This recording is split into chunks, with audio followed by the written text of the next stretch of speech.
Webinar, कार्यशाळा आणि आहार प्रदर्शनात त्यांनी सहभाग सुद्धा घेतलेला आहे. आणि विशेष म्हणजे त्यांना 3 पेटंटही मिळालेले आहेत. तर मैत्रिणींनो, आतापर्यंत तुमच्या लक्षात आलं असेलच की आज आपल्याला वेगवेगळ्या पाककृतींसोबत आहाराबाबत इतरही अनेक गोष्टी जाणून घ्यायची संधी मिळणार आहे. कारण एक आहार तज्ज्ञ आपल्यासोबत आज आपल्या कार्यक्रमात उपस्थित आहेत. तर त्यांचं स्वागत करूया. डॉक्टर प्राजक्ता नांदे, आकाशवाणी नागपूरच्या स्टुडिओत मी तुमचं मनापासून स्वागत करते. धन्यवाद मला इथे बोलावल्याबद्दल. आणि आजचा आपला विषय पुन्हा एकदा सांगते, रानभाज्यांच्या पाककृती. तर सध्या पावसाळा सुरू आहे आणि रानभाज्या पावसाळ्यातच आपल्याला बघायला मिळतात, ज्या वेगवेगळ्या प्रकारच्या असतात की बऱ्याचदा ते आपल्याला माहिती सुद्धा नसतात, त्यांची नावं सुद्धा माहिती नसतात.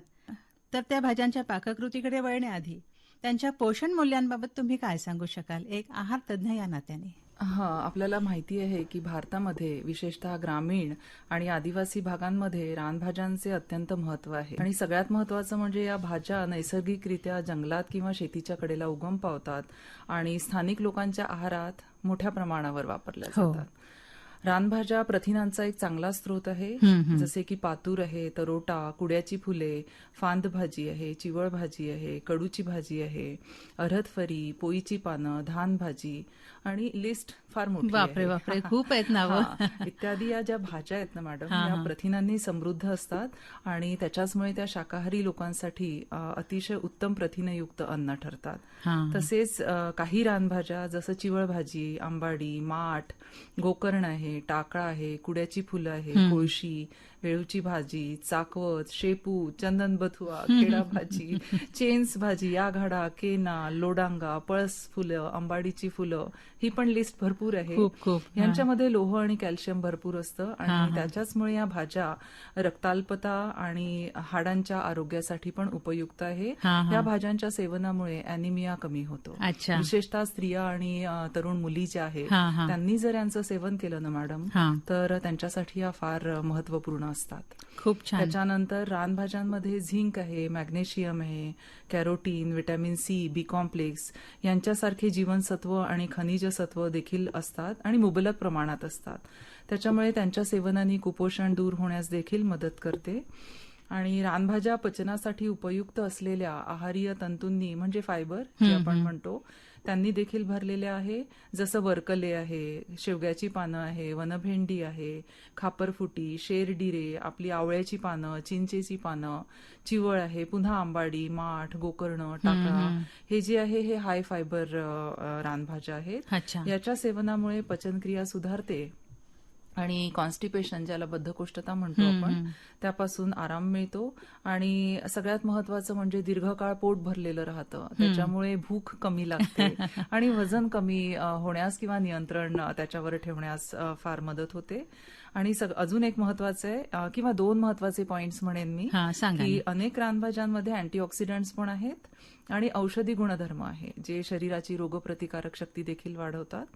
आणि रानभाज्या कुठलंही रसायन किंवा रासायनिक खते न वापरता, कीटकनाशके न वापरता नैसर्गिकरित्या वाढतात. म्हणूनच त्यांना आपण रानभाज्या म्हणतो, नाही का? त्यामुळे त्या अतिशय सुरक्षित आहे आणि एक जैविक अन्न म्हणून मानल्या जातात. आजकाल जे आपण म्हणतो ना की ऑर्गॅनिक फूड जे आहे, तर ह्या तर नैसर्गिकरित्या ऑर्गॅनिक आहे, त्याच्यामुळे काही प्रश्नच नाही आहे. आणि उपलब्ध असतात पावसाळ्यात, मुबलक उपलब्ध असतात आणि आर्थिकदृष्ट्या परवडणाऱ्या असतात, कम्पॅरेटिव्हली स्वस्त असतात, स्थानिक वातावरणाशी सुसंगत असतात. त्याच्यामुळे जर आपण त्या ड्युरेशनमध्ये म्हणजे पावसाळ्यामध्ये त्यांचा जर आपल्या रोजच्या आहारात वापर केला तर निश्चितच कुपोषणासारख्या समस्यांवर मॅडम आपल्याला मात करता येईल. खूप छान सांगितलं तुम्ही. तर आता वळूया त्या भाज्यांच्या रेसिपीकडे, कारण की आपल्या मैत्रिणी खूप वाट बघत आहेत, कारण की या नवीन रेसिपी आहेत रानभाज्यांच्या. तर तुम्ही सांगा ना, पहिली रेसिपी कोणती आहे? रेसिपींकडे वळण्याच्या आधी एक सांगू इच्छिते मी आपल्या मैत्रिणींना की जो कॉमन वापर आहे रानभाज्यांचा, तो सर्रास लसूण, खोबरं, कांदा घालून एकतर सुकी भाजी बनवतो आपण, झुणका बनवतो, पिठलं बनवतो किंवा आमटी वरणामध्ये त्याचा वापर करतो. पण मी आज तुम्हाला ज्या सांगणार आहे 5-6 रेसिपीज आपण डिस्कस करू मोस्टली. त्याच्यापैकी पहिली जी कृती आहे ती फांदची भाजी म्हणून एक भाजी असते, रानभाजी. तिच्या कोवळ्या पानांचे मुटकुळे बनवू शकतो आपण. हिला सांजवेल पण म्हणतात, दवणा म्हणून फेमस आहे ती, तांदुळा, टाकळा, टकोळा इत्यादी वैविध्यपूर्ण नावांनी तिला ओळखल्या जातं. आणि ही भाजी उन्हाळ्याच्या शेवटी किंवा पावसाळ्याच्या सुरुवातीला डोंगराळ माळरान भागांमध्ये आपोआप उगवत असते. अच्छा. तिची पानं किंचित आंबट असतात आणि रुचकर पण असतात. त्याच्यामुळे त्याची पानं आणि मुळं ही दोन्ही आयुर्वेदिक औषधात वापरल्या जातात. पानं अतिशय पौष्टिक आहे, खनिजयुक्त आहे आणि मोस्टली याची कोवळी जी पानं असतात ती भाजीसाठी वापरली जातात.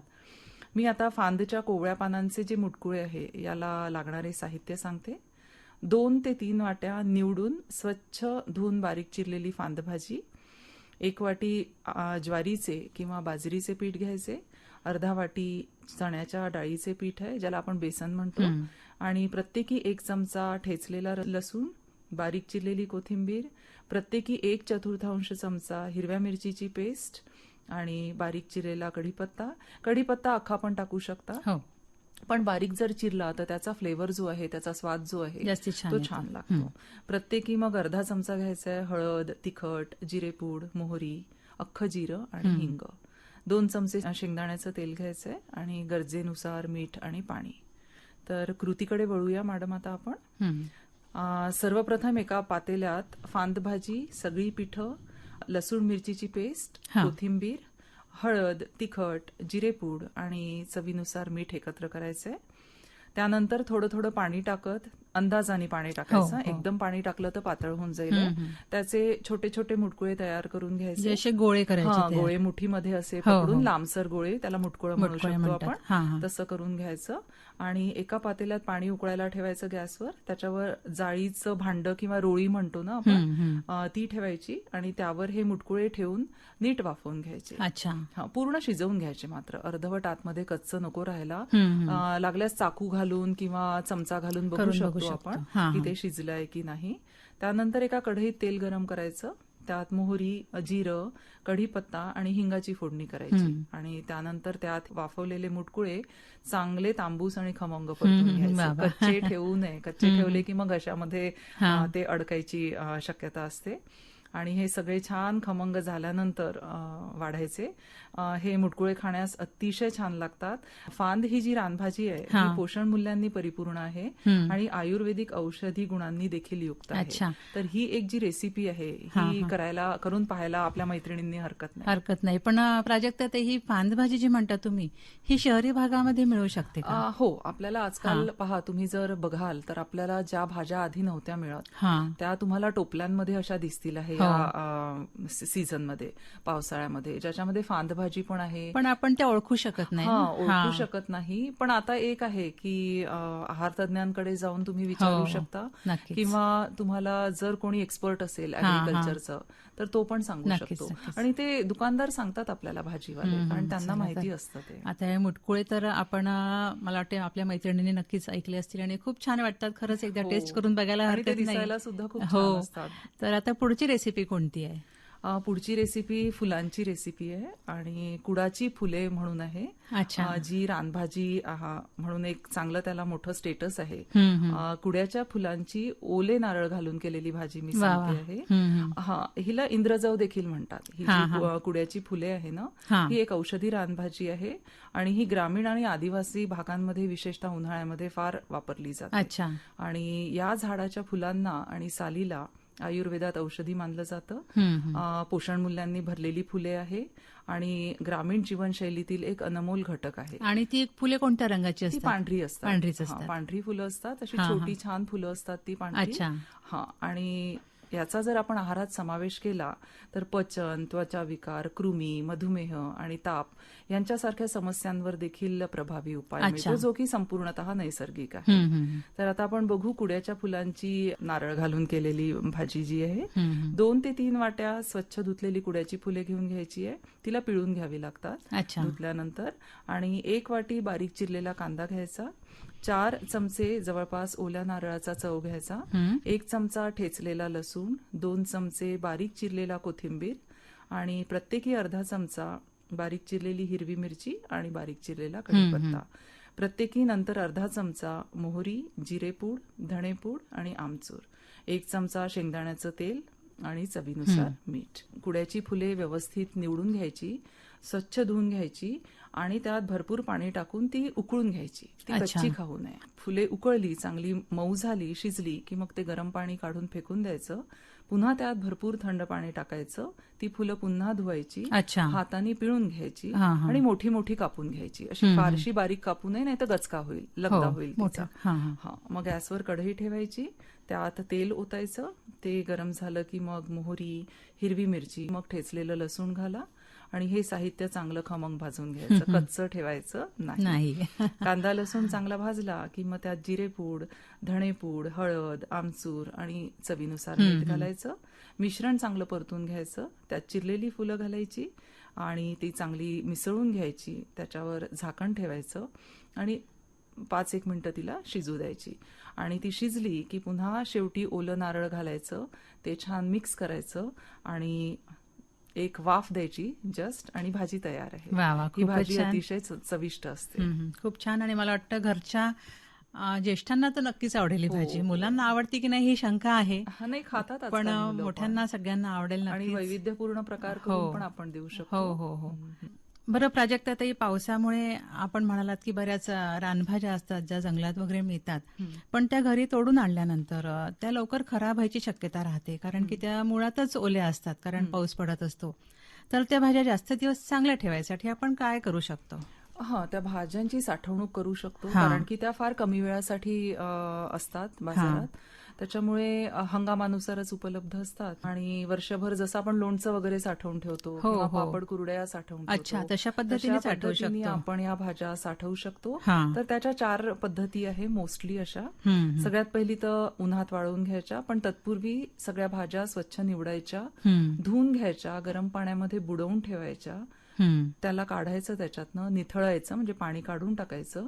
स्वच्छ कोरड्या पुसून घ्यायच्या आणि ऊन जर असेल तर चांगल्या उन्हात वाळवायच्या त्या. अच्छा. नाही तर मग ओव्हन मध्ये सुकवायच्या, कारण खूप दिवस त्या ओलसर ठेवू नयेत. हा, त्याच्यावर फंगस येतं आणि हो. त्या मग चांगल्या राहत नाहीत.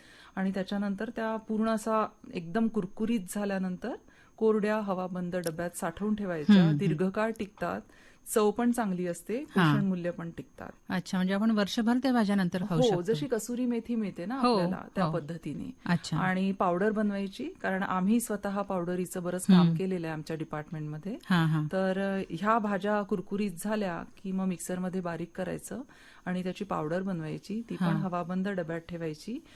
ही जी पावडर आहे, मग ही सूप, पराठा या भाज्यांमध्ये वापरता येतं, किंवा भारतीय फरसाण जे असतं ना, शेव आहे, चकली, मठरी, अच्छा. पापडी, बुंदी, नमकपारा, खाकरा, खारी ह्यात वापरू शकता. म्हणजे त्यांना पौष्टिक बनवू शकता हो, तुम्ही हो, हे हो. टाकून. आणि सगळ्यात महत्वाचं म्हणजे बेकरीचे जे उत्पादने आहे, जसं खारी बिस्किटे आहे, ब्रेड आहे, अच्छा. यामध्ये सुद्धा ही पावडर टाकून ते प्रॉडक्ट्स खूप छान बनतात. हो का? त्यांची न्यूट्रिटिव्ह व्हॅल्यू आपण वाढवू शकतो. दुसरी एक पद्धत अजून आहे मॅडम, की भाजी जी आहे, ताजी भाजी, तिला स्वच्छ धुवायचं आणि गरम पाण्यात 2 ते 3 मिनिटं उकळायचं.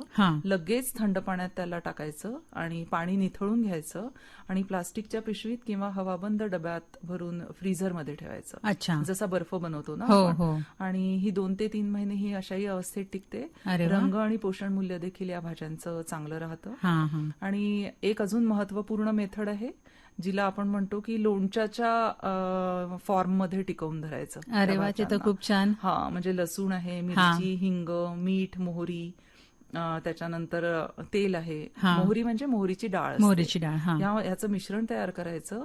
सुकलेल्या स्वच्छ केलेल्या रानभाज्या, पाण्याचा अंश नसलेल्या. पाण्याचा अंश असला तर बुरशी येणार. ठीक आहे, मग त्या स्वच्छ बरणीत भरून ठेवायच्या आणि हे वर्षभर टिकतं. म्हणजे हे लोणचं झालं रानभाज्यांचं. आंबाडीचं आणि पळसाची जी आंबाडीची बोंड असतात, पळसाची जी फुलं असतात, ते हे बनवतो मॅडम. हो का? हे खूप चांगलं आहे आणि साठवणूक केली तर मग ते पोषण आपल्याला वर्षभर मिळतं. त्याच्यामुळे आपण हे करूच शकतो, कारण आजकाल घरोघरी फ्रीज आहे, मिक्सर आहे, सोप्या पद्धती आहे. त्याच्यामुळे हे नक्कीच करू शकतो. खूप छान. आणि प्रत्येकाला आपल्या आरोग्याची काळजी घ्यायची आहेच आणि प्रत्येक गृहिणी ही घरच्या सगळ्यांच्या आरोग्याची काळजी घेते आणि त्यातच ती वेगवेगळे पदार्थ करून सगळ्यांचे मनही खुश करते. तर आता पुढची रेसिपी सांगा. पातूर नावाची भाजी आहे, जिला कोळशी, कुळशी किंवा सेसलीस भाजी असं म्हणतात ग्रामीण भागामध्ये.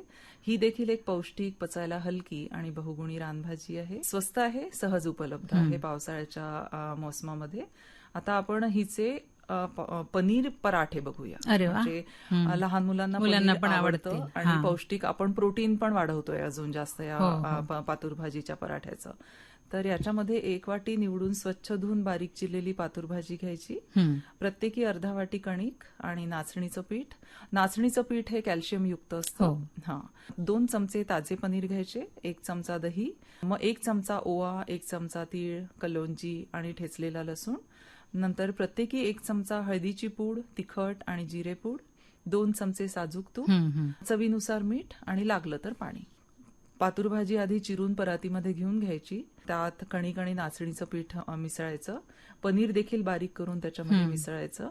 मग त्यात लसूण, हाताने भरडलेला ओवा, तीळ, कलोंजी, हळद, तिखट, जिरेपूड आणि मीठ यांना मिसळायचं.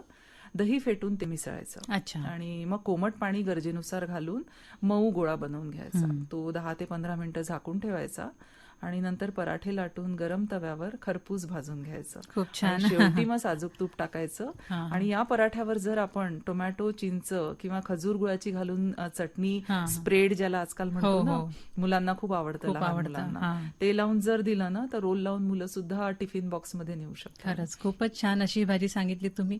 प्राजक्ताताई, आपण पुढेही हा विषय असा चालू ठेवणार आहोतच, पण त्याआधी तुमच्या आवडीचं एखादं गीत ऐकायला आम्हाला नक्कीच आवडेल. अमिताभ बच्चन आणि मौसमी चॅटर्जी यांचं ते गाणं आहे, रिम झिम गिरे सावन. रिम झिम गिरे सावन, सुलग सुलग जाए मन, भीगे आज इस मौसम में, लगी कैसी ये अगन. रिम झिम गिरे सावन, सुलग सुलग जाए मन, भीगे आज इस मौसम में, लगी कैसी ये अगन. ला ला ला ला ला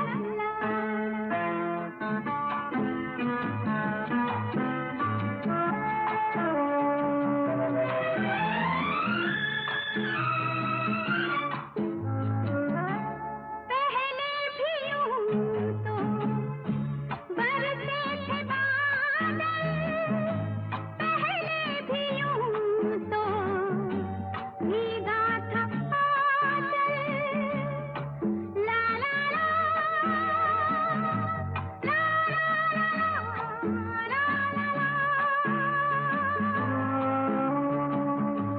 पहले भी यूं तो बरसे थे बादल, पहले भी यूं तो भीगा था आंचल. अब के बरस क्यों सजन, सुलग सुलग जाए मन, भीगे आज इस मौसम में, लगी कैसी ये अगन. ला ला ला ला ला ला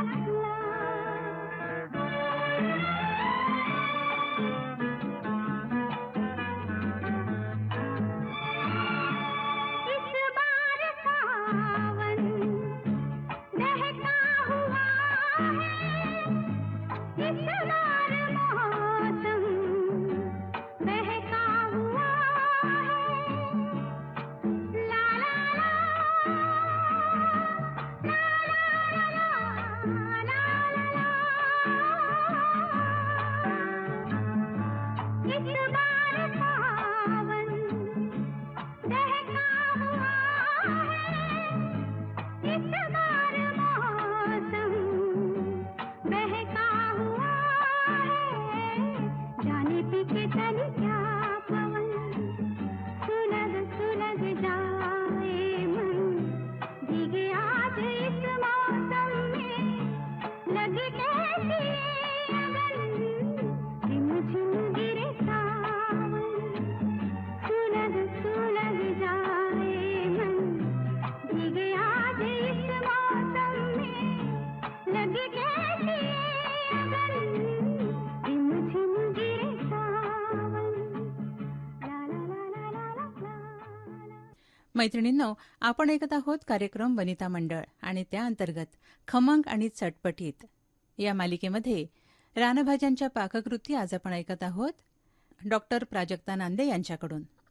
चला तर वळूया आपल्या कार्यक्रमाकडे. आता हा. पुढची रेसिपी कोणती आहे आता सांगा? चिवळ भाजीचा पौष्टिक ढोकळा सांगण्याचा मी प्रयत्न करेन आहे. हा. चिवळ भाजी आज नागपुरात मला असं वाटतं सगळ्या मिळते दुकानांमध्ये सगळीकडे. मिळते. हो, हो. सगळे भाजीवाले चिवळ भाजी ठेवतात. कारण चिवळ भाजीचे आपण कदाचित गोळे किंवा बेसन हे प्रकार हा, खाल्लेले आहेत. मी आता तेच ढोकळा बोलणार कधीच होती. खाल्लेला हा, नाहीये. की हरभऱ्याचं पीठ लावून केलेला झुणका कॉमन आहे, हो. सगळ्यांना माहिती आहे. पण आज मी तुम्हाला कमी तेलातील कमी मसाल्याची छान पौष्टिक पाककृती सांगते. तो म्हणजे चिवळ भाजीचा पौष्टिक ढोकळा.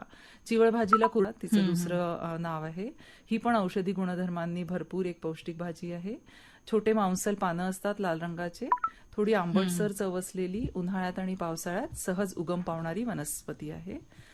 ही भाजी खाण्यापूर्वी ती व्यवस्थित धुवून घ्यावी आणि शक्य असल्यास ती उकडून किंवा वाफवूनच खावी.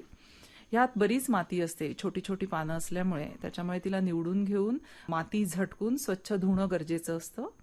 आता मी साहित्य सांगते आहे चिवळ भाजीच्या ढोकळ्यासाठी. 1.5 वाटी निवडून स्वच्छ धुवून बारीक केलेली चिवळ भाजी, त्याच्यानंतर 1/4 वाटी तांदूळ, 1/4 वाटी चण्याची डाळ, 1/4 वाटी अख्खे हिरवे मूग आणि तेवढेच उडदाची डाळ, 1 चमचा ठेचलेला लसूण, 2 चमचे बारीक चिरलेला कोथिंबीर आणि प्रत्येकी अर्धा चमचा बारीक चिरलेला कढीपत्ता आणि बारीक चिरलेली हिरवी मिरची. अच्छा. त्यानंतर अर्धा चमचा हळदीची पूड, अर्धा चमचा तिखट, पुन्हा अर्धा चमचा जिरेपूड, मोहरी, जिरं, तीळ, हिंग आणि खोबऱ्याचा किस, सुका खोबऱ्याचा किस, 2 चमचे शेंगदाण्याचे तेल आणि गरजेनुसार मीठ. सगळ्यात आधी करायचं एक की एका पातेल्यात सगळ्या डाळी आणि तांदूळ एकत्र स्वच्छ धुवून घ्यायचं हा. आणि 4 ते 5 तास भिजत घालायचं, जसं आपण डोस्यांचं हो, किंवा तसं याचं करतो. इडलीचं भिजू हा, घालतो ना, हा. त्याप्रमाणे.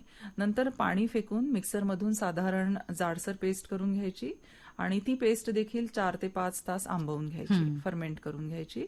नंतर त्यात लसूण, कोथिंबीर, हळद, तिखट, जिरेपूड आणि चवीनुसार मीठ घालायचं, छान फेटून घ्यायचं. मग त्यात आपली चिरलेली चिवळ भाजी घालायची, हा. हलक्या हाताने मिक्स करून घ्यायचं आणि कुकरमध्ये पाणी उकळायला ठेवा. त्यावर तेल लावलेल्या पसरट भांड्यात हे मिश्रण मध्यम जाडीपर्यंतच ओतायचं. जर आपण तो थर खूप जाड केला हा. तर तो लवकर वाफवला जाणार हा, नाही लवकर आणि शिजणार मग ती नाही. भाजी थोडीशी अशी काळसर किंवा ऑलिव्ह ग्रीन रंगाची होऊन जाते. हा, हा. त्याच्यामुळे मध्यम जाडीचाच ढोकळ्याचा थर करायचा आणि झाकण ठेवा, म्हणजे पाणी आत जाणार नाही वाफेचे. आणि शिट्टी न लावता कुकरचे झाकण बंद करायचे आणि तिला वाफवायची. साधारणपणे 15 मिनिटात तो ढोकळा तयार होतो. मात्र त्याला त्याच पातेल्यात थंड होऊ द्यायचा, चौकोनी आकारात कापून घ्यायचा आणि मगच तो परतायचा एका दुसऱ्या ताटलीत म्हणा किंवा भांड्यामध्ये. मग एका कढईत तेल गरम करायचं, त्यात मोहरी, जिरं, तीळ, कढीपत्ता, मिरची आणि हिंगाची खमंग फोडणी करायची. ती त्या ढोकळ्यावर समप्रमाणात पसरवायची. वरून खोबऱ्याचा किस टाका, कोथिंबीर टाका, छान सजवा आणि खायला द्या. वा वा. हा पौष्टिक आणि चविष्ट दळदार चिवळ भाजीचा ढोकळा खरंच तुम्ही एकदा सगळ्याजणी करून पहा. हा तुमच्या जेवणात एक वेगळा आणि पौष्टिक पर्याय नक्कीच ठरेल. खूप छान सांगितलं प्राजक्ता ते तुम्ही. असे नवीन पदार्थ खरंच आपल्या मैत्रिणींना नक्कीच आवडतात. तर प्राजक्ता ते तुमच्या नावावर 3 पेटंट आहेत. हो. आणि एक पेटंट तरोट्याच्या पावडरचा वापर करून तुम्ही चकली, शेव, पापडी बनवण्याबद्दल तुम्हाला मिळालेलं हो, आहे. मला मिळालेलं आहे. तर ह्याबद्दल तुम्ही काही सांगू शकता? मला ह्या रेसिपी पण तुम्ही सांगू शकता? हा, जसं मी मध्ये आता आधी बोलले की हा. जी पावडर आपण बनवतो ती वर्षभर टिकते. हम्म. तरोट्याची भाजी साधारणतः 1 ते 1.5 महिना असते पावसाळ्यामध्ये. हम्म. तर आम्ही जे हे प्रॉडक्ट्स बनवले ते सगळ्यांना आवडतात, लहानांपासून मोठ्यांपर्यंत. आणि त्यात त्याचं जे प्रमाण असतं पावडर टाकायचं ते बरोबर आम्ही व्यवस्थित हे करून त्याच्यामध्ये मिक्स केलं आणि बऱ्याचशा त्याच्या ट्रायल्स कराव्या लागतात मॅडम, कारण पेटंट मिळणं थोडं कठीण असतं. अगदी हा, म्हणजे तो प्रॉडक्ट तसाच बनला पाहिजे, त्याचे पौष्टिक मूल्य तेवढेच पाहिजे, हो ना. ते टिकले पाहिजे. जरीही आपण त्याला फ्राय करतो आहे, म्हणजे तळण्याच्याच वस्तू आहेत ना त्या, डीप फ्राईंग केल्यानंतर, खोल तळल्यानंतर देखील त्याचं ते पोषण मूल्य तिथे टिकलं पाहिजे. त्याच्यानंतर रंग, त्याचा चव, त्याचा तो कुरकुरीतपणा आणि त्याची क्वालिटी लाईफ, म्हणजे किती दिवस ते टिकतं, हे सगळं पाहून त्यानंतर त्याचं मायक्रोबायोलॉजिकल अनालिसिस पण करतो की काही त्याच्यामध्ये विषाणू, जीवाणू यांचा काही प्रादुर्भाव तर होत नाहीये, खाण्यासाठी योग्य आहे ना, हे सगळं आम्ही बघतो आणि ते करून मग मला ते पेटंट मिळालेलं आहे. वा वा, खूप छान. अभिनंदन तुमचं याच्यासाठी. धन्यवाद. चला तर आपण आपल्या पुढच्या रेसिपीकडे वळूया आता. पुढली रेसिपी कुठली आता आहे? एक अजून फुलांची रेसिपी आहे मॅडम. जसं हेटीची फुलं सगळ्यांना माहिती हो, असतील. पांढरी असतात ती. पांढरी असतात, लालसर पण असतात हा, किंचित. हा. 2 प्रकारचे रंग असतात हेटीच्या फुलांचे. तर यांची भजी कशी बनवायची ते मी सांगते आहे. हेटीच्या फुलांना हादग्याची फुलं देखील म्हणतात, हेटी म्हणतात, अगस्ती म्हणतात, अगती म्हणतात हा, हा. किंवा हातगोटी पण म्हणतात. आणि ही सुद्धा एक औषधी गुणधर्मांनी भरलेली, पोषण मूल्यांनी भरलेली रानभाजी आहे. पण ही वनस्पती झाडाच्या स्वरूपात असते आणि मोठ्या मऊ पांढऱ्या किंवा लालसर रंगांच्या फुलांनी युक्त असते. आणि हादग्याची फुले, पाने आणि कोवळ्या शेंगा आपण खाण्यासाठी वापरतो. ही फुलं किंचित कडसर असू शकतात, म्हणून शिजवण्यापूर्वी थोडा वेळ म्हणजे 15 ते 20 मिनिटं मिठाच्या पाण्यात बुडवून ठेवायची. मग स्वच्छ धुवून घ्यायची आणि एका कपड्याने पुसून घ्यायचं आणि मग त्याचा वापर करायचा. म्हणजे त्याचा कडवटपणा कमी होईल. कडवटपणा थोडा कमी होतो आणि खाण्या योग्य होते ती भाजी. या भाजींची भजी करायची आहे आपल्याला फुलांची. त्याच्यासाठी 8 ते 10 स्वच्छ धुतलेली हादग्याची फुलं, प्रत्येकी अर्धा वाटी तांदूळाचं पीठ आणि मुगाच्या डाळीचे पीठ किंवा बेसन पण घेऊ शकता. 2 चमचे बारीक चिरलेली कोथिंबीर, 1 चमचा बारीक कुटलेली हिरवी मिरची, प्रत्येकी अर्धा चमचा तीळ, ओवा, जिरेपूड आणि हिंग. तळायला शेंगदाण्याचं तेल घ्यायचं. चवीनुसार मीठ घ्यायचं. जसं मी बोलले आधी की हादग्याची ही जी फुले आहे ही मिठाच्या पाण्यात थोडा वेळ भिजवून घ्या, स्वच्छ पुसून घ्या आणि पसरवून ठेवा, म्हणजे ती अशी ओली नाही राहणार. नंतर एका पातेल्यात सगळी पिठं, कोथिंबीर, मिरची, तीळ, ओवा, जिरेपूड, हिंग, मीठ आणि 1 चमचा गरम तेल मिसळून घ्यायचं, म्हणजे जे आपण मोहन म्हणतो ना, तेल गरम करून टाकायचं ते. आणि जेवढं लागतंय तेवढं पाणी टाकायचं आणि पातळसर भज्यांचं पीठ करायचंय. पण एक लक्षात ठेवायचंय की अतिशय पातळ किंवा अतिशय घट्ट नाही करायचं. अच्छा. तुम्ही जर त्यात फुल टाकलं तर ते व्यवस्थित भिजलं पाहिजे त्याच्यामध्ये.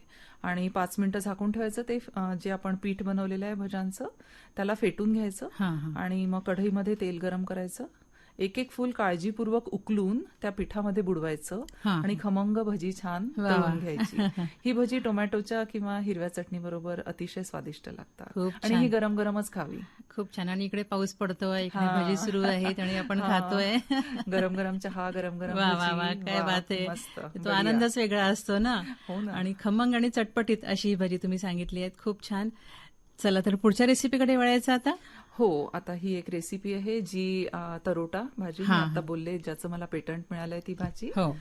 हिला चकवा किंवा टाकळी असे देखील म्हणतात आणि ही देखील पावसाळ्यात शेती जवळ किंवा ओलसर जागेमध्ये नैसर्गिकरित्या उगवतो. याची पाने, बिया दोन्ही औषधी उपयोगासाठी प्रसिद्ध आहेत. पण ह्याची पण चव कधी कधी कडवट असते, म्हणून ना कोवळी भाजी घ्यायची. जी जरड झालेली आहे ना ती नाही घ्यायची. म्हणूनच पण ही जेव्हाही आपण ही भाजी करतो तेव्हा थोडं आंबट गोड असं जर कॉम्बिनेशन केलं, म्हणजे चिंच आहे, गूळ आहे, लसूण आहे, ह्याच्यासोबत जर केली ना छान तर ती टेस्टी लागते, छान लागते. पण एक लक्षात ठेवायचं, ही भाजी औषधी आहे, त्याच्यामुळे अति प्रमाणात त्याचं सेवन नाही करायचं. 8 दिवसात एकदा चालते. तरोट्याची आता मी खसखसची पेस्ट घालून केलेली सुकी भाजी सांगते, जी की पौष्टिक आहे. तर इथे आपल्याला 2 वाट्या स्वच्छ धुतलेली तरोट्याची भाजी घ्यायची आहे. 1 वाटी बारीक चिरलेला कांदा, 1 चमचा बारीक चिरलेला लसूण किंवा लसणाला ठेचून पण घेऊ शकतो. 2 चमचे बारीक चिरलेली कोथिंबीर, 2 चमचे खसखस आधी भिजवून ठेवून त्याची केलेली पेस्ट. म्हणजे खसखशीला अर्धा 1 तास आधी भिजवून ठेवायचं आणि मग तिची पेस्ट करून त्याची पेस्ट चांगली होते. प्रत्येकी मग अर्धा चमचा मोहरी, तिखट, हळद, जिरेपूड आणि धणेपूड आणि नंतर अर्धा चमचा चिंचेचा कोळ आणि अर्धा चमचा बारीक केलेला गूळ, 2 चमचे मोहरीचे तेल आणि चवीनुसार मीठ. मोहरीचे तेल याच्यासाठी म्हणते की फणका असतो मोहरीच्या तेलाला, तर ह्या भाजीचा जो स्वतःचा एक थोडासा उग्रपणा जो असतो किंवा जो कडवटपणा असतो तो कमी व्हायला मदत होते. तर आपण मोहरीचं तेल निश्चित वापरू शकता. तर तरोट्याची पानं, फक्त पानं घ्यायची, याची खूप जी मॅच्युअर झालेली जरड देठ नाही घ्यायची. तरोट्याची पानं स्वच्छ धुवून घ्यायची, ती उकळून घ्यायची, मग निथळायची, पुन्हा थंड पाण्यात धुवून घ्यायची आणि चिरून घ्यायची. कढईत मग तेल गरम करायचं, त्यात मोहरी, कांदा, लसूण आणि खसखसीची पेस्ट घालून त्याला बऱ्यापैकी शिजवायचं. त्यात मग हळद, तिखट, जिरेपूड, धणेपूड एवढं टाकायचं, पुन्हा चांगलं परतून घ्यायचं. मग चिंचेचा कोळ आणि गूळ टाकायचा. गुळाला पूर्ण त्याच्यामध्ये डिझॉल्व्ह होऊ द्यायचं, तो विरला पाहिजे. फोडणी चांगली परतल्यावर त्यात चिरलेली भाजी आणि मीठ घालायचं, नीट मिसळायची आणि भाजी नीट शिजवून घ्यायची आणि शेवटी वरून चिरलेली कोथिंबीर घालून गॅस बंद करायचा. ही भाजी जी आहे ना, ही गरमागरम चपाती किंवा भाकरी सोबत खायला एकदम वा, वा, टेस्टी वा. लागते खूपच आणि छान. ही बहुगुणी बहुउपयोगी भाजी आहे खरंच. परोटा. खूप छान अशा पावसाळ्यातील ज्या रानभाज्या असतात त्यांच्या तुम्ही रेसिपी खूप छान सांगितल्यात प्राजक्ताताई. पण आता हे सांगा, तुम्ही एक आहार तज्ज्ञ आहात, तर आपल्या आरोग्यासाठी रानभाज्यांचं महत्व काय आहे? हा प्रश्न खूप चांगला विचारला तुम्ही.